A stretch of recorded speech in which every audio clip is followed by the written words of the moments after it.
오늘은 겟세마네의 기도라는 제목으로 하나님의 말씀 전하도록 하겠습니다. 제자들의 배신으로 유대인들에게 붙잡혀 고난을 당하시고 또 십자가에 달려 돌아가실 때가 가까워지자 예수님은 기도하러 겟세마네 동산에 올라가십니다. 겟세마네는 기름 짜는 틀, 기름 짜는 기계라는 뜻으로 이 감람나무가 많은 작은 동산입니다. 그래서 감람나무, 곧 올리브 기름을 짜는 큰 틀이 있었다 해서 그 지명이 겟세마네라 이렇게 불려지게 된 것입니다. 예루살렘에서 아주 가까운 거리에 있었습니다. 안식일에도 걸어갈 만한 거리에 있었기 때문에 예수님은 자주 기도하러 이 겟세마네로 가셨습니다. 예수님께서 이번에 겟세마네에 가신 이유는 십자가를 질 수 있도록 해달라고 기도하기 위해서였습니다. 이는 나약한 인간이 죽음 앞에서 어떤 모습을 이러한 모습을 보일 수밖에 없다라는 것을 보여주고 있는 것입니다. 육신을 입고 이 땅에 오신 예수님, 사람이 되신 예수님 역시 죽음 앞에서 나약한 인간의 모습을 그대로 보여주십니다. 그러면서도 기도를 통해 그것을 극복해내려고 하신 것이죠. 죽음 앞에 두렵지 않은 사람 없습니다. 모든 사람은 다 죽음을 두려워합니다. 그 이유는 죽음은 저주이기 때문입니다. 죽음은 심판이기 때문입니다. 에덴 동산을 만드시고 아담과 하와를 창조하신 하나님은 동산 중앙에 선악과를 심어 놓으시고는 먹지 말라 말씀하십니다. 먹는 날에는 정녕 죽으리라 하시죠. 그런데 아담과 하와가 이 명령을 어기고 이 선악과를 먹음으로 결국 인간은 죽게 된 것입니다. 그러므로 인간에게 죽음은 저주요 심판입니다. 재판정 앞에 선 인간이 어찌 두렵지 않을 수 있겠습니까? 죽음은 곧 심판대 앞에 서는 것과 같은 그러한 상황을 사람들이 경험케 하는 것이죠. 그래서 죽음 앞에서 그 죽음이 두려워서라도 어떻게 하면 그 죽지 않을까 고민하고 그 죽지 않는 방법을 생각해 보도록 하기 위해서 죽음 앞에 모든 인간들이 두렵게 된 것이죠. 아무리 의학이 발전하고 인간의 수명이 길어진다 할지라도 사람은 반드시 죽습니다. 인간이 100년을 살고 200년을 산다 한들 1000년을 산다 한들 죽음 앞에서 초연할 수 있겠습니까? 죽음이 두렵지 않은 인간은 없습니다. 왜냐하면 그것은 하나님의 저주요 심판이기 때문입니다. 이 땅에 100년도 못 사는 그 인생을 살아가면서 그 육신의 죽음도 어떻게 하면 피할까? 여러모로 생각하여 불로 장생하는 방법들을 생각해 보는 것이 인간 아닙니까? 그런데 그 죽음을 통해서 과연 죽지 않는 방법이 어디에 있을까 고민하며 그래서 결국은 그 죽음을 해결할 수 있는 구원의 길을 찾도록 하기 위해서 죽음 앞에 선 모든 인간들에게 하나님은 두려움을 주시는 것입니다. 이처럼 인간의 몸을 입고 이 땅에 오신 예수님은 죽으셔야만 했습니다. 왜냐하면 예수님께서 십자가에서 죽으셔야 피 흘림이 있어야 우리가 죄사함을 받을 수 있기 때문입니다. 그러므로 예수님의 십자가의 죽음은 인류의 죄를 대속하기 위한 속죄의 제사였습니다. 그러나 십자가의 죽음은 인류의 죄를 사하기 위한 속죄의 제사 이전에 우리가 받을 형벌이었습니다. 예수님의 십자가는 우리가 지은 죄로 인해 우리가 달려 죽어야 될 바로 우리의 형벌인 것입니다. 율법의 저주 아래에서 심판을 받고 죽어야 될 죄인된 우리가 받을 형벌이 바로 십자가입니다. 그런데 예수님께서 그것을 대신 담당하신 것입니다. 이러한 십자가의 죽음 앞에서 예수님 또한 한 인간으로서 고뇌하십니다. 그것은 바로 죄로 말미암아 받아야 될 형벌로서의 죽음 앞에서 고뇌하는 우리의 모습을 보여주고 있는 것입니다. 겟세마네에서의 예수님의 모습은 바로 하나님의 심판을 받고 죽게 될 운명 앞에서 두려워 떠는 죄인된 인간의 모습을 그대로 보여주고 있는 것입니다. 인류의 두 번째 대표로서, 두 번째 아담으로서 인간이 형벌로서 받아 죽어야 될 그 운명을 친히 예수님께서 경험하신 것입니다. 그 앞에서 바로 연약한 인간, 죽을 수밖에 없는 인간이 어떠한 모습으로 고통스러워하는지를 예수님께서 보여주신 것이죠. 왜냐하면 인간은 그 누구도 죽음을 스스로 해결할 수 없기 때문입니다. 죄로 인한 죽음의 형벌을 피할 자가 없습니다. 인간이 되셨기에 예수님도 이 죽음을 스스로 해결할 수가 없었습니다. 왜냐하면 삶과 죽음은 오직 하나님의 주권에 달려있기 때문입니다. 그래서 예수님은 하나님께 이 죽음의 잔이 옮겨지게 해달라고 기도합니다. 이 저주의 잔, 진노의 잔, 심판의 잔인 십자가의 죽음을 피할 수 있게 해달라고 기도합니다. 십자가라서 힘든 것이 아니라 죽음 그 자체가 힘들었기 때문입니다. 어떤 분들 종종 이렇게 이야기하죠. 자다가 하나님 불러가셨으면 좋겠다. 아프지 않고 병들지 않고 그렇게 죽었으면 좋겠다. 이렇게 말씀합니다. 그러나 정작 우리를 힘들게 하는 것은 어떻게 죽느냐가 아닙니다. 죽음 그 자체가 우리를 두렵게 하는 것입니다. 비록 자신의 죄 때문이 아니라 인류의 죄 때문에 인류를 대신해서 그 죄에서 죄인들을 구원하기 위해서 대속의 죽음을 죽으셔야 했음에도 불구하고 한 인간으로서 죽음 앞에 그것이 얼마나 힘들고 얼마나 고통스러운가를 예수님께서는 경험하시고 우리에게 보여주고 계신 것입니다. 그래서 예수님은 땀방울이 핏방울이 될 정도로 3번이나 기도하십니다. 이런 죽음 앞에선 인간이 얼마나 그 죽음을 피하고 싶어 하는지를 우리에게 대변해 주고 있는 것입니다.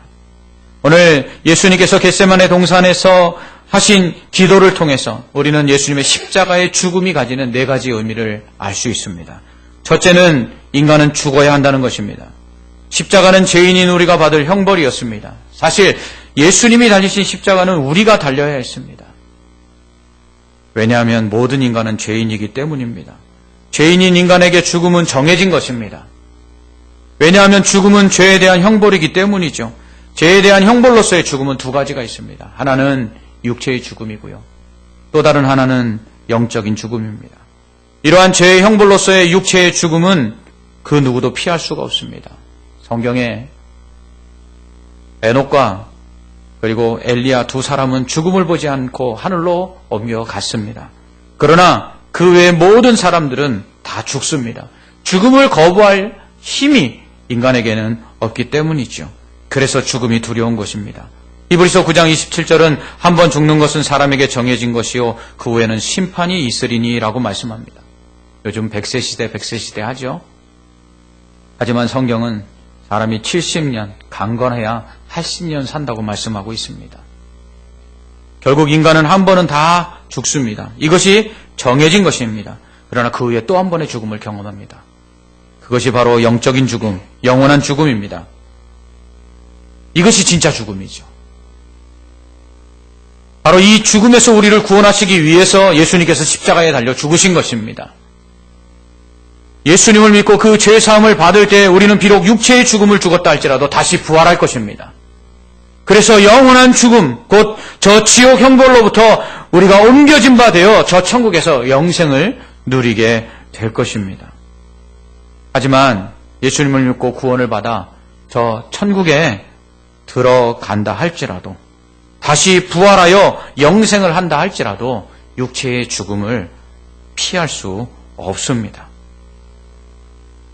그렇기 때문에 육체의 죽음 앞에 그 누구도 그 죽음이 두렵지 않은 사람이 없고 그 죽음 앞에 고민할 수밖에 없는 것이죠.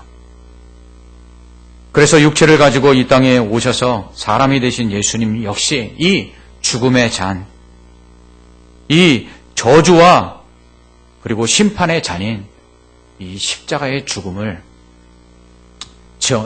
감당하는 것을 고민할 수밖에 없으셨던 것입니다.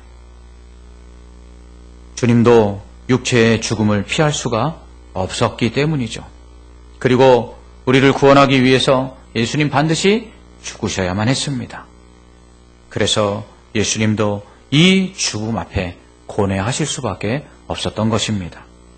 둘째로 십자가의 죽음을 통해서 우리가 깨달을 수 있는 것은 인간의 삶과 죽음은 전적으로 하나님 손에 달려 있다는 것입니다. 인간의 생사 여탈권을 쥐고 계신 분은 하나님이십니다. 사람이 살고 싶다고 살고 죽고 싶다고 죽을 수 있는 것이 아니죠. 예수님도 사람인 동시에 하나님이셨지만 그럼에도 불구하고 육신을 입고 이 땅에 오셔서 사람이 되셨기에 예수님 스스로 삶과 죽음을 결정할 수 있는 능력이 없었습니다. 권한이 없었습니다. 그래서 생사 여탈권을 가지고 계신 하나님 아버지께 죽기를 원치 않는다고 기도하신 것이죠. 이처럼 인간은 살기를 원합니다. 그런데 인간만 살기를 원하는 것이 아니라 우리를 심판하시고 그리고 영원한 지옥에 던져버리실 수 있는 그 권세를 가진 하나님 역시 악한 죄인이라도 그 벌로 인하여 죽기를 원치 않으신다는 것입니다. 그래서 하나님은 죄인들을 이 사망의 권세에서 해방하여 영원한 생명을 얻을 수 있는 길을 주신 것입니다. 그것이 바로 예수님입니다. 예수님은 죄인된 우리를 죽음의 권세에서 벗어나 영생을 얻을 수 있도록 하기 위해서 십자가에 달려 돌아가셨습니다. 예수님께서 십자가에 달려 돌아가심으로 말미암아 죄인된 우리의 죄가 사함을 받고 죄에 대한 형벌인 이 죽음으로부터 벗어나 영원한 영생을 얻을 수 있는 길이 열린 것입니다. 이처럼 죄인된 우리를 살리기 위해서 하나님은 아들을 죽이십니다. 이처럼 죄인을 구원하기 위해 죽을 죄인을 살리기 위해 하나님의 뜻을 이루기 위해 예수님은 십자가의 길을 걸어가십니다. 그렇기 때문에 예수님은 죽고 싶지 않은 자신의 뜻이 아닌 자신을 죽여 죄인을 살리기 원하시는 아버지의 뜻대로 되기를 원합니다 하고 기도하신 것이죠. 예수님의 이 기도가 없었다면 이 잔이 옮겨지기를 죽지 않게 하시기를 원하는 나의 뜻이 아닌 아버지의 뜻대로 되기를 원하시는 그 기도가 없었다면 우리는 모두 죽었습니다. 스스로 죽는 것도 원치 않는데 어찌 남을 위해 죽을 수 있겠습니까? 주님의 십자가는 죄인 곧 살릴 가치가 없는 자들을 살리기 위한 거룩한 희생과 헌신이었습니다. 나를 살리기 위해 자신을 희생한 사람의 죽음 앞에서 우리가 어찌 감사하지 않을 수 있겠습니까? 자신을 죽여 나를 살려 주었다면 그 사람의 그 죽음과 희생 앞에서 우리는 눈물을 흘리며 감격하고 고마워할 것입니다. 바로 주님의 그 십자가, 그 십자가는 바로 우리가 감사해야 될 바로 내용입니다. 우리의 생사 여탈권을 가지고 계신 그 하나님께서는 아들을 죽이사 우리를 살려주셨습니다. 셋째로 예수님의 십자가의 죽음을 통해 깨달을 수 있는 것은 예수님의 십자가는 죽음이 아닌 부활의 통로라는 것입니다. 예수님의 십자가는 죽음으로 끝나지 않습니다. 예수님은 돌아가신 지 3일 만에 다시 살아나십니다. 예수님은 부활을 통해 죽음의 권세를 이기십니다. 그 사망의 권세를 이기시죠. 그런데 이러한 부활은 오직 죽음을 통해서만 경험할 수 있습니다. 죽지 않으면 다시 살 수 없습니다. 예수님의 십자가의 죽음은 형벌로서의 죽음이었지만 그러나 그것이 끝이 아님을 우리에게 보여주셨습니다. 예수님을 믿는 자들에게는 이 죽음이 끝이 아니라 영생과 부활로 나아가는 통로로 바뀌게 하신다는 것을 예수님께서 보여주십니다. 그렇기 때문에 예수 그리스도를 믿는 자들은 죽음이 두렵지 않은 것입니다. 그래서 성경은 예수 믿는 자들의 죽음 앞에서 믿지 않는 자들처럼 과도히 슬퍼하지 말라라고 말씀하고 있는 것입니다. 성경은 오히려 주 안에서 죽은 자들에게 복이 있다라고 선언하고 있습니다. 왜냐하면 죽음이 끝이 아니기 때문입니다. 죽음 뒤에는 부활이 있습니다. 죽음 뒤에는 영생이 있습니다. 그래서 우리는 사망의 권세를 가지고 왕노릇하려는 그 사탄을 두려워하지 아니하고 그 죽음의 권세 앞에서도 당당히 오히려 주를 위해 죽을 수 있는 용기를 낼 수 있는 것입니다. 마지막 네 번째로 예수님의 십자가의 죽음은 죄에 대한 형벌로서의 죽음을 부활을 통한 영생으로 바꾸기 위해 예수님께서 얼마나 큰 고통을 당하셔야만 했는지를 우리에게 보여주고 있습니다. 만약 예수님이 이러한 고통을 당하지 않으셨다면 그 고통은 고스란히 우리의 몫이 되었을 것입니다. 그래서 사도행전 이사야 53장 5절 말씀은 그가 찔림은 우리의 허물 때문이요 그가 상함은 우리의 죄악 때문이라 그가 징계를 받음으로 우리는 평화를 누리고 그가 채찍에 맞음으로 우리는 나음을 받았도다라고 말씀합니다. 주님이 찔렸기 때문에 우리가 나음을 입은 것입니다. 주님이 채찍에 맞았기 때문에 우리가 회복된 것입니다. 주님이 십자가에 찔리지 않았다면 우리가 못에 찍혔을 것입니다. 주님이 그 창에 찔리지 않았다면 그 창은 우리의 허리를 뚫었을 것입니다. 그런데 주님께서 우리를 위해 그 고통을 치르심으로 말미암아 우리를 고통에서 위로해 주시고 그 고통에서 벗어날 수 있게 해주신 것입니다. 겟세마네 동산의 기도는 우리를 죄에서 구원하시기 위해 예수님께서 치르신 그 대가가 얼마나 고통스러운지를 우리에게 보여주고 있습니다. 아버지여, 이 잔이 내게서 옮겨지기를 원합니다. 십자가에서 예수님은 엘리 엘리 라마 사박다니라고 절규하십니다. 나의 하나님 어찌하여 나를 버리시나이까. 예수님은 십자가에서 하나님 아버지를 아버지라고 부르지 못합니다. 왜냐하면 저주받아 죽음의 형벌을 받는 인간의 대표로서 아버지가 아닌 심판자 하나님 앞에서 하나님 나를 버리시나이까 라고 절규하는 그 죄악으로 말미암아 형벌의 고통에 처한 인간의 모습을 보여주시기 위함이었습니다. 예수님을 믿지 않고 심판을 받아 영원한 지옥 형벌을 받게 될 인간은 하나님 어찌하여 나를 버리십니까? 라고 탄식할 수밖에 없다는 것입니다.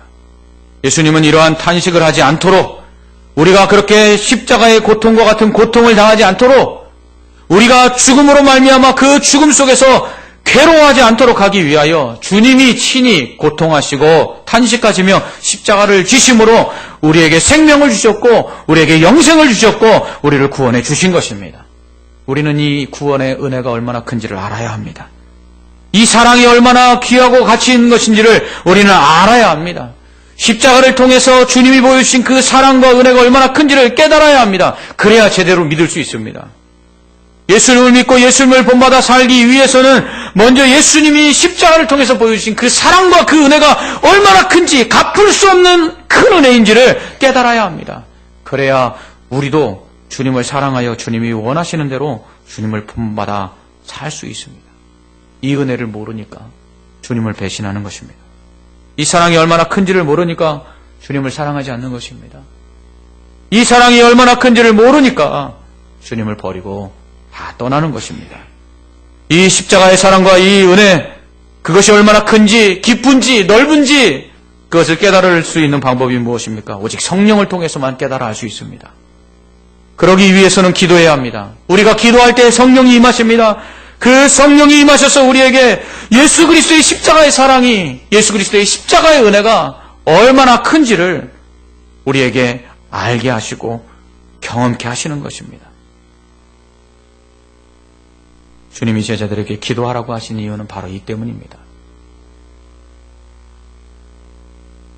십자가에 달려 인류를 구원하기 위하여 그 고통을 감수해야 되는 그 아픔, 그 앞에서 처절하게 기도하시는 그 주님, 그 주님의 모습을 보며 주님이 우리를 위하여 죽으시는 그 죽음이 어떤 의미인지를 알고 그 주님을 배신하지 아니하고 그 주님과 같이 살 수 있도록 하시기 위해서 제자들에게 기도하라 하신 것입니다. 그러나 제자들은 기도하기는커녕 다 잡니다. 육신이 피곤하여 잤다라고 말하지만 그들에게는 영적인 잠에 빠져서 예수님이 십자가를 지시는 의미가 무엇인지, 그 십자가를 지시기 위하여 그렇게 고통스럽게 기도하시는 예수님의 그 사랑이 무엇인지를 알지 못했기 때문에 그 기도를 하시고 예수님 바로 붙잡히실 때에 다 버리고 도망한 것입니다. 십자가의 사랑과 은혜가 얼마나 큰지를 몰랐기 때문입니다. 십자가의 대속의 죽음을 통해 얻게 될 부활과 영생의 가치가 얼마나 귀한 것인지를 몰랐기 때문입니다. 그로 인해 예수님을 위해 고난받을 준비가 되지 않았습니다. 우리를 위해 자신의 생명을 주신 예수님의 사랑과 은혜가 얼마나 큰지를 모르니까 주님을 위해 고난받을 수가 없습니다. 그래서 주님을 버리고 도망친 것이죠. 주님은 나의 원대로 마옵시고 아버지의 원대로 하옵소서 하며 십자가에 달려 죽기를 결정하셨는데 제자들은 그 십자가를 통해 주님이 보여주실 그 사랑이 얼마나 큰지를 알지 못합니다. 그러다가 이것을 깨닫게 되죠. 언제입니까? 부활하신 주님을 만난 다음입니다. 오순절 성령 강림 사건 이후에 이 귀한 은혜를 깨닫습니다. 그래서 예수 그리스도의 그 십자가와 부활이 얼마나 귀한지, 그 십자가와 부활을 통해 우리에게 보여주신 하나님의 사랑이 얼마나 큰지를 깨닫고는 고난받아도 복음을 전합니다. 죽음 앞에서도 두려워하지 않습니다. 영생이 이미 주어졌기에 죽음 앞에서도 당당히 복음을 전하며 예수 그리스도의 십자가와 부활을 전파한 것입니다. 우리도 이 예수 그리스도의 크신 사랑과 그 은혜를 깨달아 알아야 합니다. 우리도 기도하여 성령의 충만을 받고 예수 그리스도의 사랑과 십자가의 그 죽으심을 통한 그 은혜가 우리에게 얼마나 귀하고 가치 있는지를 알아야 합니다. 그래야 우리도 제자들처럼 고난을 감당하고 주의 복음을 전하며 사명을 감당할 수 있습니다. 제자들뿐입니까? 십자가를 통한 구원의 은혜와 그 부활을 통한 영생의 소망이 얼마나 귀한지를 깨달은 초대교회 성도들은 핍박과 환난 속에서도 믿음을 지킵니다. 톱으로 겸을 당하고 사자굴에 던져지고 불에 타 화형을 당한다 할지라도 그대 죽음을 두려워하지 아니하며 저 천국에서 받을 그 영생을 소망하는 가운데 주님이 날 위하여 십자가에 지신 그 주님의 은혜를 나도 이렇게 해서 갚을 수 있겠구나 하는 마음으로 그들이 고난을 감당하고 믿음을 지킬 때에 세상이 감당할 수 없는 사람들이라고 성경은 말씀하고 있습니다. 그러므로 우리도 주님께서 십자가를 통해 보여주신 그 사랑이 얼마나 큰지, 그토록 죽음 앞에서 아버지여 이 잔이 옮겨지기를 원합니다 하는, 우리도 죽음 앞에서 죽기를 싫어하는 그 죽음, 그런데 우리의 그 죽음을 대신해서 죽으신 예수님의 그 사랑, 그 희생, 그 고난이 얼마나 큰지를 우리가 깨닫고 감사할 때에 우리도 십자가를 질 수 있습니다. 우리도 우리 자신을 부인하고 주님을 따를 수 있습니다. 점심시간이 되자 순댓국집 문이 열리며 손님이 들어왔습니다. 8살쯤 되어 보이는 여자아이가 한 남자의 손을 이끌고 느릿느릿 안으로 들어옵니다. 두 사람의 너절한 행색은 한눈에 보아도 거리님을 짐작할 수 있었습니다. 몸에서는 조금 키키한 냄새도 나는 듯 했습니다. 그러자 주인은 벌떡 일어나 그들을 향해 이봐요, 다음에 와요 라고 소리쳤습니다. 아이는 아무 말 없이 안 못 보는 남자의 손을 이끌고 음식점 중간에 자리를 잡습니다. 주인은 그때서야 그들이 음식을 먹으러 왔다는 것을 알았습니다. 저 아저씨 순댓국 2그릇 주세요 라고 하자 응 알았다. 근데 얘야 이리 좀 와볼래 하며 계산대에 앉아있던 주인은 손짓으로 아이를 부릅니다. 미안하지만 지금은 음식을 팔 수가 없구나. 거긴 예약 손님들이 앉을 자리라서 오늘은 너에게 음식을 팔 수가 없겠다라고 작은 소리로 이야기했습니다. 그렇지 않아도 주눅이 든 아이는 주인 아저씨의 말에 금방 시무룩해졌습니다. 아저씨 빨리 먹고 나갈게요. 오늘이 우리 아빠 생일이에요 하며 아이는 차가운 손에 꼭 쥐고 있던 눅눅해진 1,000원짜리 몇 장과 한 주먹의 동전을 꺼내 보였습니다. 주인은 하는 수 없다는 듯 알았다. 빨리 먹고 가. 이렇게 이야기했습니다. 잠시 후 주인은 순댓국 2그릇을 그 남자와 아이에게 갖다 주었습니다. 그리고 계산대에 앉아서 물끄러미 그들을 바라봤습니다. 아빠, 내가 소금 넣어줄게. 아이는 이렇게 말하고는 소금 대신 자신의 국밥 그릇에 수저를 가져갔습니다. 그리고는 자기 국밥 속에 들어있던 순대며 고기들을 모두 떠서 안 못 보는 아빠의 그릇에 담아 주었습니다. 아빠 이제 됐어. 어서 먹어. 근데 아저씨가 우리 빨리 먹고 나가야 한대. 그러니까 어서 밥 떠. 내가 김치 올려줄게. 이렇게 말했습니다. 숫을 들고 있는 아빠의 두 눈에는 눈물이 가득히 고였습니다. 그 광경을 지켜보던 주인 아저씨는 더 이상 그들의 모습을 바라보지 못했습니다.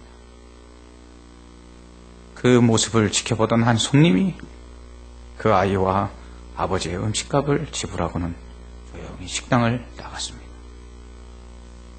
아이는 비록 앞을 보지는 못하는 아빠지만 그 아빠를 사랑했습니다. 비록 아빠가 자신을 위해 해줄 수 있는 것이 많지 않았지만 사랑했습니다. 아이는 자신을 낳아준 것만 해도 아빠라 부를 수 있는 것만으로도 아빠를 사랑했습니다. 그 모습을 지켜보는 사람들의 마음에 감동이 있었습니다. 우리는 어떻습니까? 우리는 하나님을 얼마나 사랑합니까? 우리를 위해 생명을 주신 예수님을 얼마나 사랑합니까? 우리를 위해 하나밖에 없는 아들을 주신 그 하나님께 우리는 무엇을 드리고 있습니까? 하나님은 우리를 위해 아들을 주셨습니다. 그것도 우리가 달려 죽어야 될 십자가에 죄 없는 아들을 그렇게 못 박혀 죽이셔야만 했습니다. 그리고는 값없이 그 사랑을 깨닫고 죽음에서 벗어난 영생을 얻으라고 그렇게 우리에게 말씀하십니다. 단지 믿음만 있으면 된다고. 이 사랑을 깨달아야 합니다. 이 은혜를 깨달아야 합니다. 이 사랑과 이 은혜가 얼마나 큰지를 깨달아야 합니다. 오직 성령만이 우리로 십자가를 통해 보여주신 하나님의 사랑과 그네가 얼마나 크고 값진 것인지 알게 하십니다. 그러기 위해서 우리 깨어 기도해야 합니다. 그럴 때 우리를 사랑하사 아들을 주신 하나님의 사랑을 깨달아 알게 됩니다. 그리고 우리도 하나님을 사랑할 수 있습니다. 우리를 위해 생명 주신 주님을 위해 우리도 우리의 생명을 드릴 수 있습니다. 겟세마네 동산에서 예수님은 우리를 살리기 위해 지셔야 될 십자가의 고통 앞에 땀방울이 핏방울이 되도록 기도하십니다. 그러면서 나의 원대로 마옵시고 아버지의 원대로 하옵소서 하며 기도하십니다. 이번에는 우리가 기도할 차례입니다. 하나님, 우리가 져야 될 십자가, 나를 부인하고 져야 될 내 십자가를 질 수 있게 하옵소서.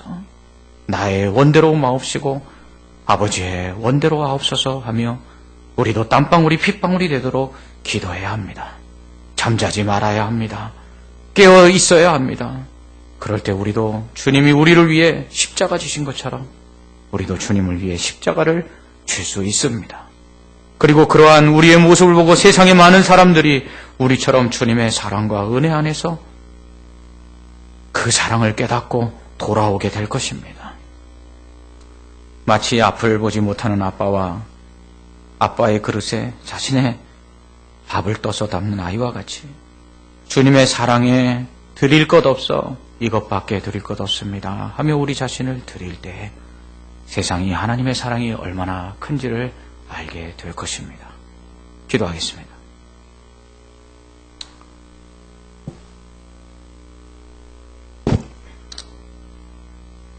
우리를 사랑하사 하나밖에 없는 아들을 십자가에 내어주신 하나님 아버지, 오늘 그 사랑이 우리를 살게 하셨음에 감사합니다. 그 갚을 수 없는 사랑 깨달아 알게라도 하여 주시옵소서.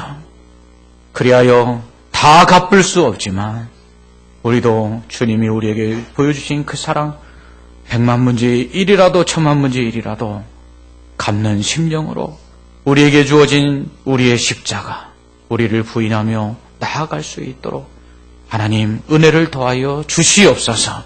우리는 할 수 없는 줄 주께서 아시오니 나의 원대로 마옵시고 아버지의 원대로 우리를 주님처럼 십자가 지고 갈 수 있는 믿음의 사람들로 세워 주시옵소서.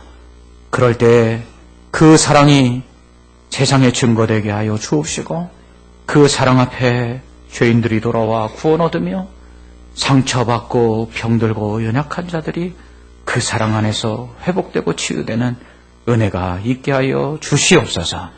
예수님 이름으로 기도합나이다. 아멘.